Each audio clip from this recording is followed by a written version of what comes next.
Hello दोस्तों, अभी तक हम 9 फैक्टर्स अच्छे से समझ चुके हैं जो हमारे फोकस को किल करते हैं। आज हम लास्ट 3 फैक्टर्स को सीखेंगे। ये लास्ट 3 फैक्टर्स क्या हैं? Lack of movement, shallow breath and lack of sunlight. एक एक करके इन तीनों को जरा समझते हैं कि किस तरीके से ये हमारे फोकस को किल कर रहे हैं। First one is lack of movement. मैंने पहले की क्लास में भी आपको बताया था कि हमारी जो बॉडी है वो मूवमेंट करने के लिए बनी है। बॉडी का डिजाइन ऐसा है कि इसमें मूवमेंट बहुत ज्यादा जरूरी है। Movement, exercise, walk, play, any kind of movement. When you do movement, your body releases endorphins, your body restore itself, it releases toxics. बहुत सारे toxics हैं जो sweat के फॉर्म में आपकी बॉडी से बाहर निकल जाते हैं और endorphins रिलीज होते हैं, pleasant hormones रिलीज होते हैं, dopamine लेवल जो है वो बढ़िया होते हैं। और इन सभी चीजों की वजह से आपकी मेंटल परफॉर्मेंस बहुत अच्छी होती है। लेकिन जब आप मूवमेंट अगर नहीं कर रहे हैं, सपोज आप दिन रात अपनी ऑफिस के अंदर डेस्क के आगे, कंप्यूटर के आगे बैठे रहते हैं या फिर घर पे बैठे बैठे दिन भर कुछ काम कर रहे हैं, तो अगर आपका वर्क लाइफ ऐसा है जहां पे आपको दिन भर बैठे रहना होता है, तो इट इज वेरी इंपॉर्टेंट कि आप कुछ ना कुछ मूवमेंट, थोड़े थोड़े ब्रेक के बाद में कुछ ना कुछ मूवमेंट आप जरूर लें। क्यों? क्योंकि अगर मूवमेंट नहीं लेंगे तो स्लोली एंड ग्रेजुअली आपकी सेंट्रल ओबेसिटी बढ़ने लगेगी, फैट डिपोजिशन होने लगेगा, मेटाबॉलिज्म आपका वीक होने लगेगा and you will C because of all these reasons, और आपकी बायोकेमिस्ट्री बिगड़ने लगेगी और आपका mental performance, cognition performance and आपकी जो फोकस है वो डिप्लीट हो जाएगा और आप चीजों पे फोकस नहीं कर पाएंगे। आपकी प्रोडक्टिविटी डाउन होगी और जो परफॉर्मेंस आप डिजायर करते हैं, आप चाहते हैं कि जिस प्रकार से मैं परफॉर्म करूं, वो परफॉर्मेंस आपकी नहीं आएगी। So lack of movement, lethargy, laziness, ये चीजें इंसान के फोकस को बहुत ज्यादा किल कर देती हैं। इट इज नॉट पॉसिबल कि आप लेजी हो और फोकस्ड हो, ये दोनों चीजें साथ में नहीं हो सकती। तो दोस्तों, ये फर्स्ट एलिमेंट है आज का कि लैक ऑफ मूवमेंट जो है वो आपके फोकस को किल करता है। So we have to make sure कि हम कुछ ना कुछ एक्शन लें, कुछ ना कुछ मूव करें। मैं जब टेक्निक सिखाऊंगा आपको तो मैं आपको बताऊंगा कि कब एक्सरसाइज करना चाहिए, कितना एक्सरसाइज करना चाहिए, क्या क्या आप कर सकते हैं अपने फोकस मसल को स्ट्रेंथन करने के लिए, उसे इंप्रूव करने के लिए। चलिए, लैक ऑफ मूवमेंट पे अभी इतना ही। नेक्स्ट एलिमेंट पे आ जाता हूं, वो है शैलो ब्रेथ। शैलो ब्रेथ का मतलब है छोटी सांस लेना। दोस्तों, इस वीडियो को थोड़ी देर के लिए पॉज करके आप जरा अपनी सांस की, अपने ब्रेथ का लेंथ जरा चेक कीजिए कि कितना है। आपको रेगुलर सांस लेनी है। Just close your eyes and take a regular breath and notice कि वो कहां तक जा रही है। तो मैं देखता हूं कि ज्यादातर लोग मुझे कहते हैं कि सर यहां तक आ रही है, या तो नेक तक होती है या फिर ज्यादा से ज्यादा हार्ट तक, यहां तक महसूस होती है। एक बार फिर से करके देख लीजिए। Pause this video, close your eyes and अपनी रेगुलर सांस को देखिए कहां तक लेंथ आ रही है। कुछ की गले तक आती है, कुछ की यहां तक आती है। लेकिन जो रेगुलर प्रैक्टिशनर्स हैं, जो ब्रीदिंग प्रैक्टिस करते हैं, डायफ्राम ब्रीदिंग प्रैक्टिस करते हैं, उनकी जो ब्रेथ है वो नेवल पॉइंट तक आती है। ये आपकी फुल लेंथ होनी चाहिए।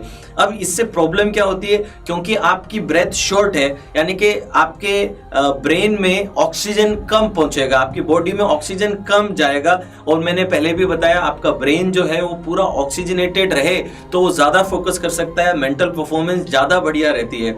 अदरवाइज मेंटल परफॉर्मेंस आपकी रिड्यूस हो जाती है। तो शैलो ब्रीदिंग की वजह से होता यह है कि आप ऑक्सीजन डिप्राइव्ड रहते हैं और इनफ ऑक्सीजन आपके ब्रेन को नहीं मिल पाता, जिसकी वजह से आपका फोकस, आपकी कंसंट्रेशन एबिलिटी, इवन आपका जो कॉग्निशन है वो बहुत ज्यादा डाउन हो जाता है। मैं जब एक्सरसाइजेस की बात करूंगा, टेक्निक्स की बात करूंगा, तो ब्रीदिंग पे और डिटेल में हम लोग बात करेंगे, किस प्रकार की ब्रीदिंग करनी चाहिए और किस प्रकार की ब्रीदिंग से आपकी मेंटल परफॉर्मेंस और आपका फोकस जो है वो बहुत ज्यादा इंप्रूव हो जाता है। लास्ट पार्ट है लैक ऑफ सनलाइट।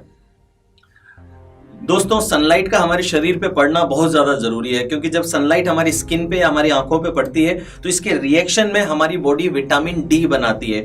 मैंने पहले भी विटामिन डी पे काफी बात करी, मेरी लाइफ का इंसिडेंस भी आपको बताया कि विटामिन डी की कमी से हम लोग mood, motivation, memory, concentration, focus, negative thinking, ये सब चीजें हमारे जीवन में आने लगती हैं और प्रभावित होती हैं विटामिन डी की कमी से। तो अगर सनलाइट इनफ नहीं मिल रही है तो डेफिशिएंसी हमारे अंदर हो जाएगी विटामिन डी की। और आजकल जैसा हमारा लाइफस्टाइल है, उस लाइफस्टाइल में हम ज्यादातर या तो एयर कंडीशन में हैं, या फिर कार्स में हैं, या फिर ऑफिस के अंदर हैं। बहुत कम ऐसा मौका हमें मिल रहा है जहां पे हम लोग बाहर जाकर के थोड़ा सनलाइट हमारी स्किन के सरफेस पे आने दें, स्पेशली जो सुबह की सनलाइट है उसको।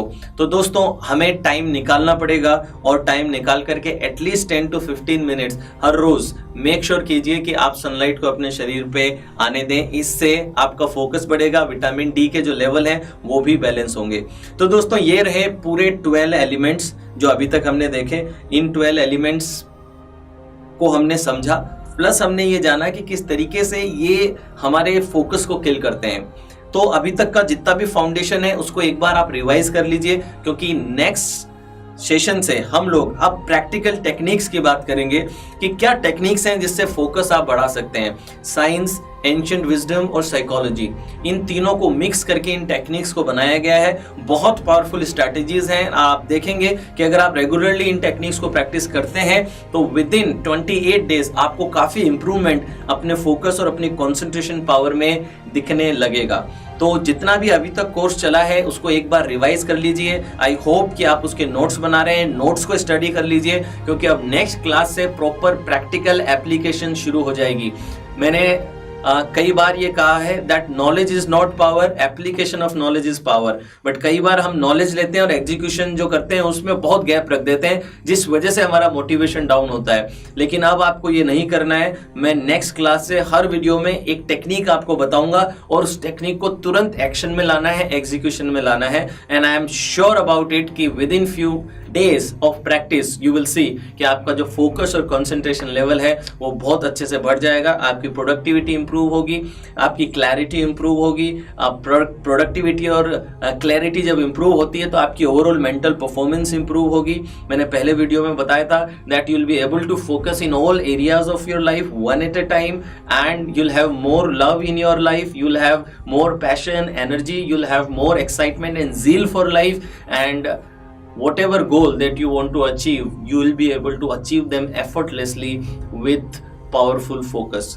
चलिए दोस्तों एक एक्सरसाइज करके देखते हैं, जिससे अभी तक जो भी हमने मल्टीटास्किंग में सीखा है और किस तरीके से मल्टीपल स्विच करने की वजह से, अपने फोकस को स्विच करने की वजह से क्या डिस्कम्फर्ट और क्या परेशानी आ सकती है, और जो स्विचिंग कॉस्ट किस तरीके से हम महसूस करते हैं, वो एक एक्सरसाइज में आपसे कराता हूँ। उससे आपको बहुत क्लियर हो जाएगा। ध्यान से देखिएगा इस बोर्ड पे। सपोज कीजिए कि मैं आपसे ये बोलता हूं कि मेरा ही नाम यहां पे लिख देता हूं,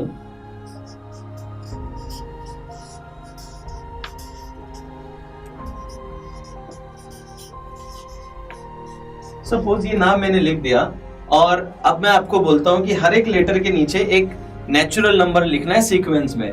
तो सपोज यहां पे 1 2 3 4 5 6 7 8 9 10 11 12 एंड 13, राइट। अब आप इस एक्सरसाइज को खुद से करके देखेंगे, और इस एक्सरसाइज में दो तरीके आप इस्तेमाल कीजिए। तरीका नंबर 1 क्या होगा, जैसा मैंने किया, पहले पूरा योगेंद्र सिंह लिख दीजिए और फिर उसके नीचे 1 2 3 4 5 6 7 8 9 10 11 12 13 लिख दीजिए। एक तरीका तो यह है। दूसरा तरीका यह है, पहले Y लिखिए, फिर नीचे 1 लिखिए, फिर O लिखिए, फिर 2 लिखिए, फिर G लिखिए, फिर 3 लिखो, फिर E लिखो, फिर 4 लिखो, फिर N लिखो, फिर 5 लिखो। What do you think? कौन से तरीके में ज्यादा मुश्किल आएगी और कौन सा तरीका आसान है? इवन मुझे खुद करने में ये एक्सपीरियंस हो रहा है कि जब मैंने पूरा नाम लिख दिया तो सिर्फ लेटर्स पे मेरा फोकस था, और सेकंड केस में गिनती पे सिर्फ फोकस था। तो पहले सारे लेटर्स लिख दिए, फिर सारी गिनती लिख दी, तो it was easy for me. लेकिन पहले मैं लेटर लिख रहा था, फिर मैं नंबर लिख रहा था, क्योंकि लेटर आपका ब्रेन अलग तरीके से फोकस करता है, नंबर्स पे अलग तरीके से फोकस करता है। तो जब ये मेरा फोकस स्विच हो रहा था, तो मैं Y लिख के जब 1 लिख रहा था और लिख के 2 लिख रहा था, तो एक पोज आ रहा था, वो स्पीड मेंटेन नहीं हो रही थी। So this is what attention residue, and this is what we called switching cost. आप खुद इस एक्सरसाइज को करके देखिए तो आपको पता चलेगा कि किस तरीके से जब हम फोकस स्विच करते हैं तो हमें डिस्कम्फर्ट महसूस होता है और क्या कॉस्ट हम पे करते हैं।